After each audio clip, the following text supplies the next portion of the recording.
Hello, investors and traders, and welcome to the weekly market report. I'm AJ Monte, and this is a daily candle chart of the Dow Jones Industrial Average ETF, ticker symbol DIA. As I'm recording this while the market is open, the Dow is up about 47 points, but it looks like it's starting to lose some of that momentum.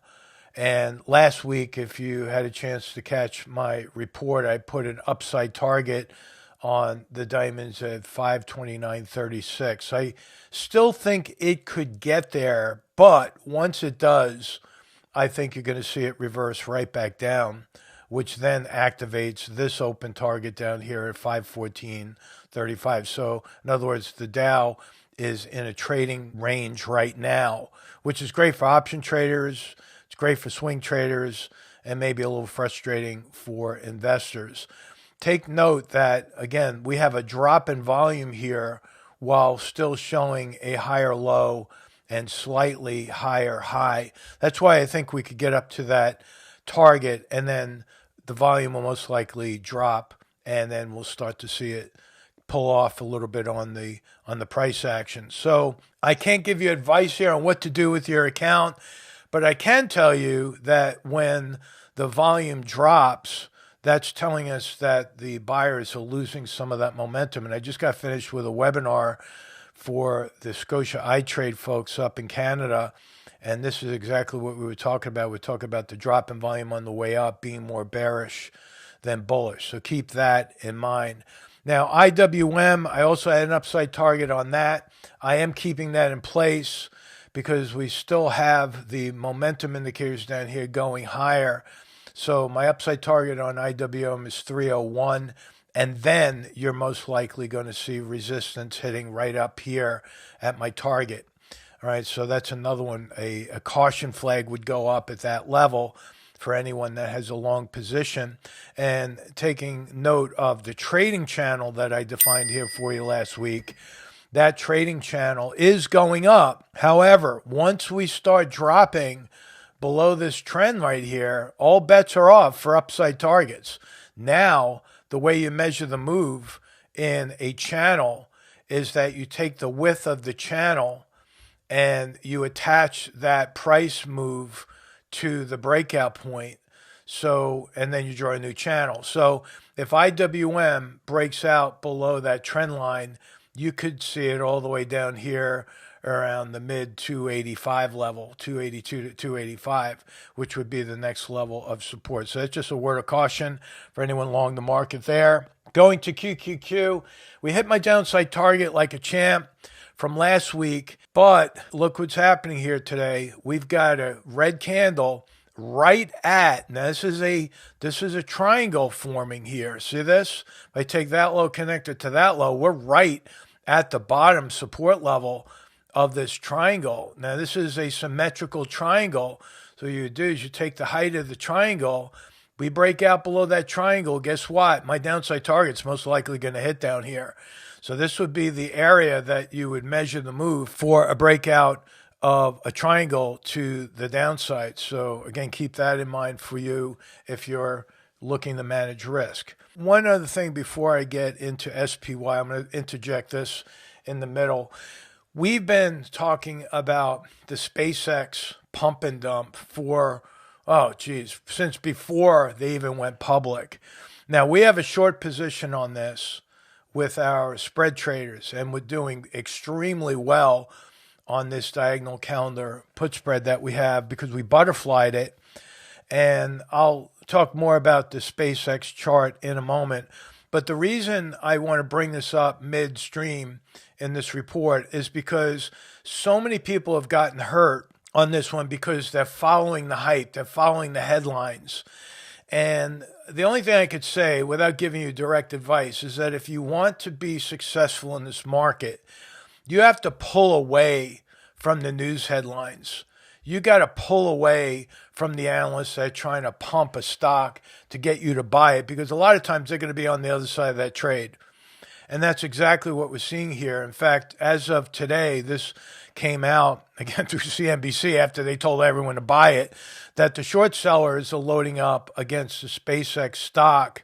And now, as we look at this chart, you have to understand that we put this out on our midweek broadcast yesterday. That high right there is one of the saddest stories that we have. We highlighted an individual who we're not going to mention his name, of course, but he lost his life savings because he was silly enough, or maybe even foolish enough, to go buy calls on that hype. And he most likely bought short-term calls, so he's lost everything. And not only that, but anyone and everyone who bought on day one of that IPO and thereafter, every single person is losing money on that one.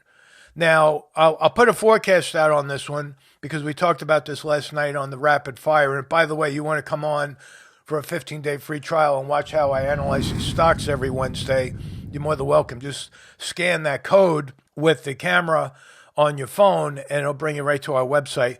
But I have an upside target on SpaceX for a bounce up to 146.74. And one of the other reasons I'm putting that to the upside is because if you look down below, we're just about to throw off a buy signal. Once that CCI down there, which is the blue line, once that blue line crosses the green line, you're going to have short-term buyers come in at that level, but it's going to be met by resistance. So I just want to throw that out there to anyone who is trading SpaceX, including our members. Congratulations again to those who got in on that put spread. And we'll keep tabs on that one from time to time. But again, headlines and hype almost always leads to trouble. And so keep that in mind. Now, let's hop to SPY, which is the S&P 500 ETF. I am keeping that downside target on there. While the Dow is up, you've got the S&P down here. SPY is down a little bit better than 2 points. And so if we come in, we already have the lower high, but if we end today with a lower low, you got a pivot, which is going to continue to make that downside target that much more attractive at 735. Down below, again, referencing the CCI, we got a pivot lower after it went overbought earlier this week. So now you have a pivot to the downside. That's going to put some sell pressure in the general market. So again, that downside target is 735. And now this brings me to the VIX. And now I talk a little bit about the economic numbers that came out today. The VIX is showing a green candle here with a higher low, but we still have a lower high. That's known as a half signal. If we close today with a higher VIX or a higher high on the VIX today, then that will be a pivot, which then reactivates my upside target here on the VIX at $20.21. Look down below. We've got the pivot on the CCI to the upside on the VIX. And remember that for the most part, the VIX is inversely related to the S&P. Now, I'm going to talk a little bit about the economic news that came out today at 8:30. Core retail sales month over month are down, okay? That's not very good, obviously, for the economy. But what I find most interesting, and I can't even explain this, and I'm very skeptical on that number right there, the Philly Fed Manufacturing Index is 3.5 times greater than the forecast right here. That's extremely odd to me. I believe that there's going to be a revision in that. Now, it's currently showing green. If you want to go and find these numbers and open up some of the reports, you could go to Forex Factory, click on that little folder, and it'll open it up to you explaining what the manufacturing index does. And while the retail sales numbers month over month are right at the forecast level, unemployment claims are down by about 8,000. Not a big deal when you think about, the general population of the United States. I mean, we get well over 300 million people.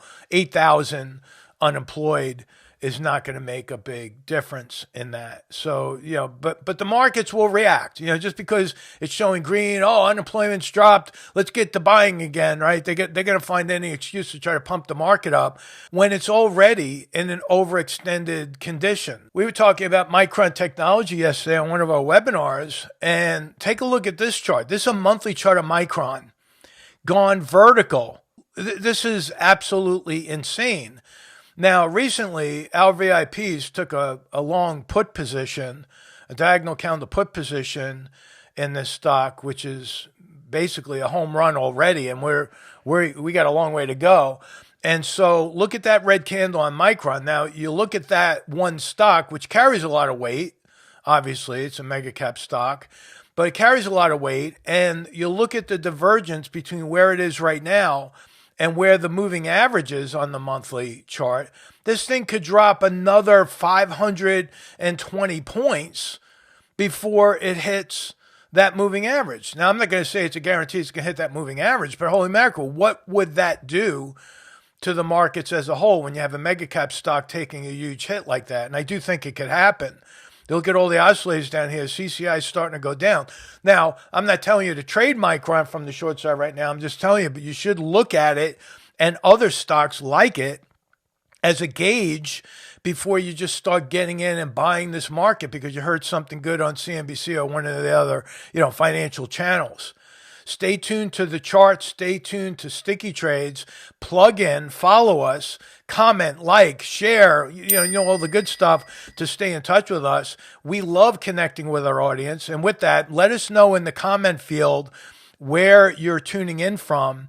And for those who have not yet set up a profile on your YouTube page, put a picture. Just let us see your happy face and what you're doing. You don't have to put your real name up there, but it's always nice to connect with real people instead of a anonymous, code name that you have online.